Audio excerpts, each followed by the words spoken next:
Today we'll study vowel sounds. From the phonological point of view, vowel sounds are the nucleus of the syllable. That is to say, they are syllabic. From the phonetic point of view, vowels are not easy to describe in terms of articulation because the air goes out unimpeded centrally over the tongue without any contact of the articulators. In other words, they are produced by a structure of open approximation. That means that when you produce vowels, for example, the fleece, e, the kit, I, the dress, e, the trap, a, there aren't any contacts that you can feel with any precision inside your mouth. That's why vowels are generally learned auditorily by listening and imitation. Although the tongue and lips assume different positions in the articulation of vowels, a relatively simple system has been developed to describe vowels. It's a vowel diagram from the chart of the International Phonetic Alphabet. This is the area in the mouth in which vowel sounds are produced by the changing shape of the tongue. It's an imaginary area. How have phoneticians come up with this diagram? The tongue moves in an oval shape, and then its sides were straightened to give it the shape of a quadrilateral. So, in order to study vowels, we locate vowels on this representation of this area. So we have to imagine the quadrilateral in this place within the oral cavity. Remember, these are the lips, upper lip, upper teeth, lower teeth. And this is the alveolar ridge. And we have to imagine that the tongue is here. The tongue will go up and down, backwards and forwards. So that the tongue and lips will assume different positions in the articulation of the different vowels. Now we'll watch a very short video displaying the articulation of vowel sounds in Spanish. A, E, I, O, U. Let's see.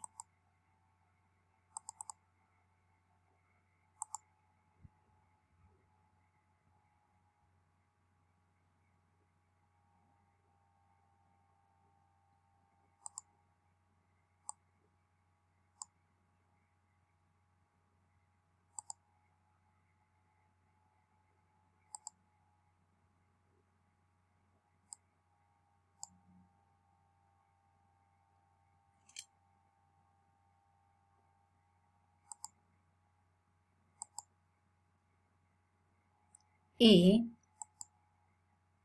A, O, U. Okay. I, E, A, O, U. As you can see, the tongue and lips assume different positions for the articulation of A. Well, the order in this video is I, E, A, O, U. But as you can see, the tongue never touches any part of the palate. The tongue never touches the hard palate or soft palate. Let's have a look at this again.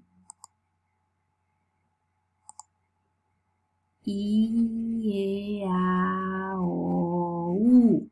Right? So, that means that so we have to imagine this quadrilateral inside the mouth, and we have to imagine the tongue here going up and down, forwards and backwards. So in the articulation of vowels, the tongue never touches the palate. We have to imagine the palate up here. So it's, for example, let's move on to English vowels. For the production of the fleece, the front of the tongue, we have to imagine the tongue here, the front of the tongue goes up to this position, very close to the front, to the hard palate. So the front of the mouth moves here, close to the hard palate. So we call it a close vowel, close or high, the fleece. Now, for the production of the kit, the tongue will go up, but not so high, not so high, a bit lower. The kit. So the tongue will go up to this point. Then, for the production of the dress, the front of the tongue will go to the mid position here, and then, for the trap, the front of the tongue will remain low here, So, imagine the front of your tongue very close to the hard palate, but not touching it. Then the front of the tongue, it's lower, Then for the dress, the front of the tongue is in mid position, neither high nor low. And then for the trap, the front of the tongue is low. So, let's pay attention to the position your lips assume. You see, your lips assume different positions, and that's something you can see, you can look at if you look at yourself in a mirror. And for the tongue, you have to imagine the position of the tongue for the fleece, the kit, the dress, and the trap. And it's the same case with central vowels. The center of the tongue goes to the mid position. It's the center of the tongue goes up to a position between half closed and half open, we say in technical terms, mid position.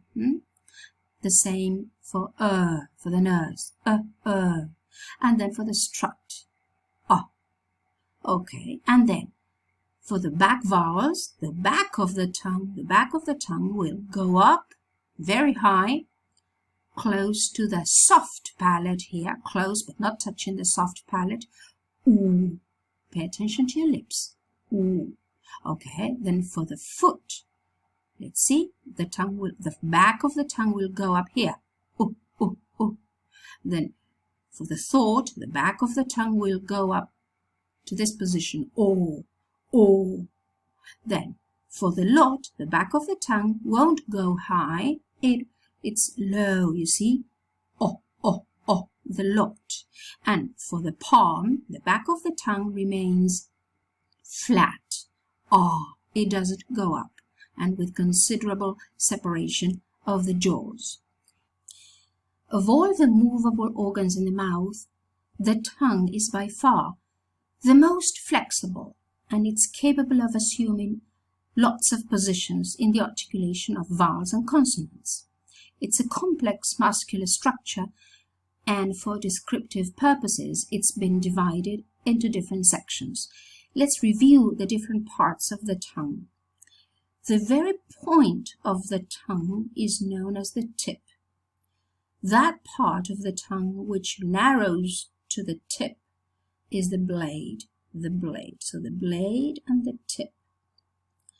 And the blade lies under the alveolar ridge. Remember, the alveolar ridge is that bony part behind your upper teeth.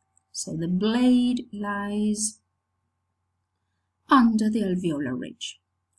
And then that part of the tongue which lies under the hard palate is the front. So this is the front of the tongue which lies under the hard palate.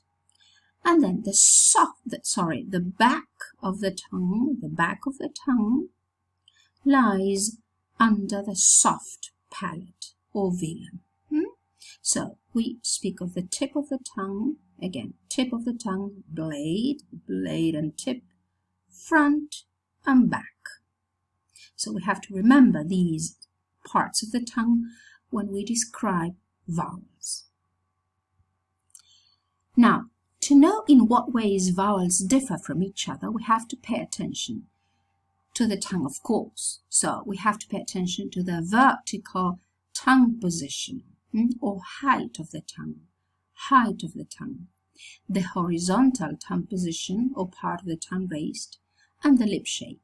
So we have to pay attention to the tongue and the lips. Pure vowels are different from each other. And why are they different? Well, because of the height of the tongue, because of the part of the tongue raised, and because of the shape of the lips. So,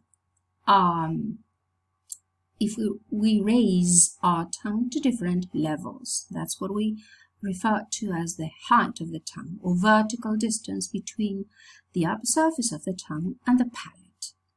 So, when we analyze the height of the tongue, we say that vowels are produced in the closed, half open, or open positions. Close, imagine a closed vowel is articulated very high, like the fleece.